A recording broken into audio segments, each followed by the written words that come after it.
All right, folks, welcome back to another enlightening episode of our podcast where we dive deep into the roots of our spiritual journey. Today, we're talking about something incredibly profound, the institution of the Holy Eucharist. You know, this moment, it's not just a religious practice. It's a monumental event where Jesus transformed simple bread and wine into his body and blood. It's like a cosmic invitation to experience divine communion. Can you imagine being there when that happened? The disciples must have felt this wave of awe and confusion at the same time. Whoa. Wait. So this whole transformation thing, it's like Jesus was basically saying, hey, you see this ordinary stuff? It's about to get, next level spiritual, right? Exactly. It's all about recognizing the extraordinary in the ordinary. When Jesus shared that meal with his disciples, it wasn't just about eating. It was this deep, almost mind-blowing connection that he was establishing with them. Like he was saying, this is my body and blood, which is a radical shift in how people view sacrifice and communion. It's a game changer. Wow, that's super fascinating. So it's like Prum. Jesus was flipping the script on traditional sacrificial customs, right? Like in ancient times when people would offer animals? Yes, spot on. You know, those sacrifices were more about penance and payment. But Jesus, he brings in this whole new approach. Instead of needing animals, it's about a personal relationship. He becomes the ultimate sacrifice. It's more like a love letter to humanity than a transaction. That's super sweet, but also kinda. Intense? Because thinking about it, how do you even wrap your head around the concept of consuming his blood and body? Like, isn't that, a bit wild to think about? It definitely is. And that's part of the beauty of faith. It invites us to step outside of our comfort zone. To consume the body and blood symbolizes a union with God. It's like when you share a meal with someone special in your life. That shared experience draws you closer together. With the Eucharist, it's an invitation into communion. It's about connection and becoming part of a larger divine family. That's kind of like when you go to a family dinner and everyone helps prepare the meal. It creates this bond. Do you think there's historical context to that too? Absolutely. Sharing meals has always been a foundational aspect of community. In Jewish tradition, meals are sacred. Think about Passover.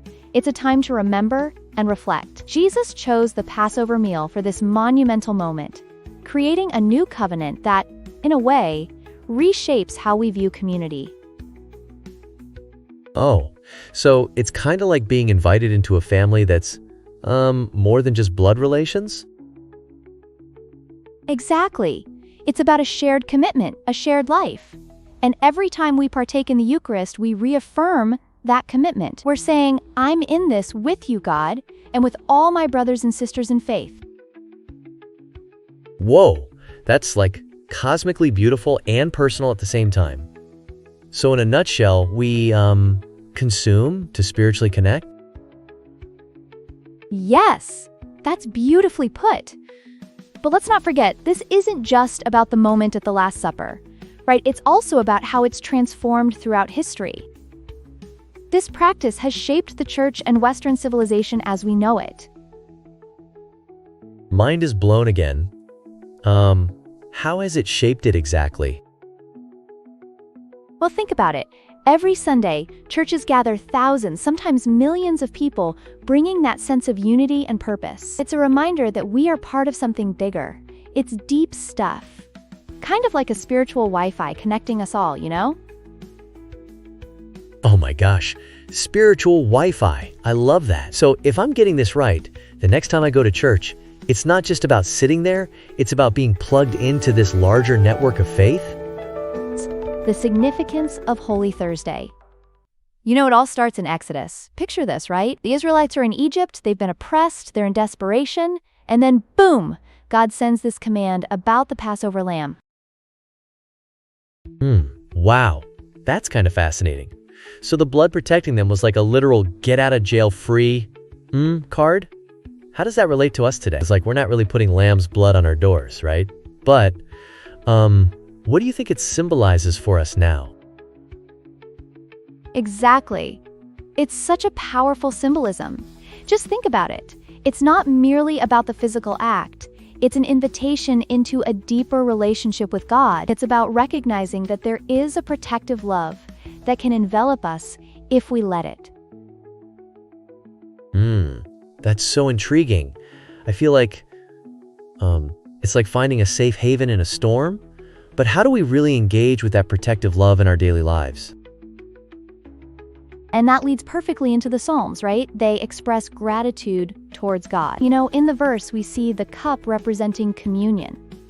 It's like our way of engaging with that divine relationship. When we say, thank you, we acknowledge the blessings we have. Yeah, totally. I remember one day I was stuck in traffic for 2 hours, right? And I was so frustrated until I thought, hey, I actually have a car to drive. I shifted my focus and felt a lot better. Is that what we're talking about? That shift? Yes, precisely. That's the power of gratitude and perspective. Now, as we move into the second reading from Corinthians, this is where we see Paul recounting the Last Supper, where Jesus takes bread and wine. Oh, wow, that reminds me of family gatherings. But does that mean it's celebratory or serious? Do we have to always be in a solemn mood when we're taking part? That's a brilliant question. It's a blend of both, really. There's a solemnity to understanding Jesus' sacrifice and then the joy of community. Think of the gospel, Jesus washing the disciples' feet. Such a radical act of humility. I remember volunteering at a shelter once. I didn't think it would feel amazing, but it was so fulfilling. I felt part of something bigger. It's like when you give, you're rewarded too. Absolutely. That's the heart of Jesus' teaching. It's a call to action.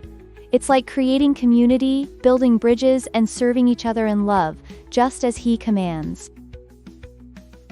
That's so cool. So could this idea of humility and service be a way to break barriers in our communities today? It absolutely is. Speaking of commands, let's not overlook that powerful new commandment from John, love one another as I have loved you. It's a radical shift that could transform how we interact daily. Oh, definitely. There was this time I just reached out to someone I'd been cranky with and, had a really open conversation. It changed everything. It felt magical.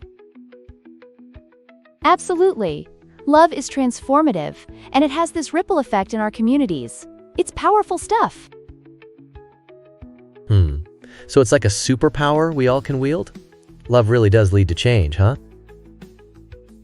Exactly. So as we navigate these themes of the Lord's Supper, feet washing, and serving, I hope everyone feels inspired to bring that into their own lives. Make it real, make it practical. Yeah. How about we reflect a little on how these lessons can shape our week ahead? What can we do differently as we gear up for Good Friday? That's a fantastic point. Small acts of love and service can really set the tone for our days. It's about actively living out these teachings. I love that idea. Just being more conscious of how we treat others can have such a big impact. Thanks for joining me on this journey of faith. May the peace of God be with you. Thanks for taking the time to reflect with me today. If this video blessed you, please share it with someone who needs encouragement.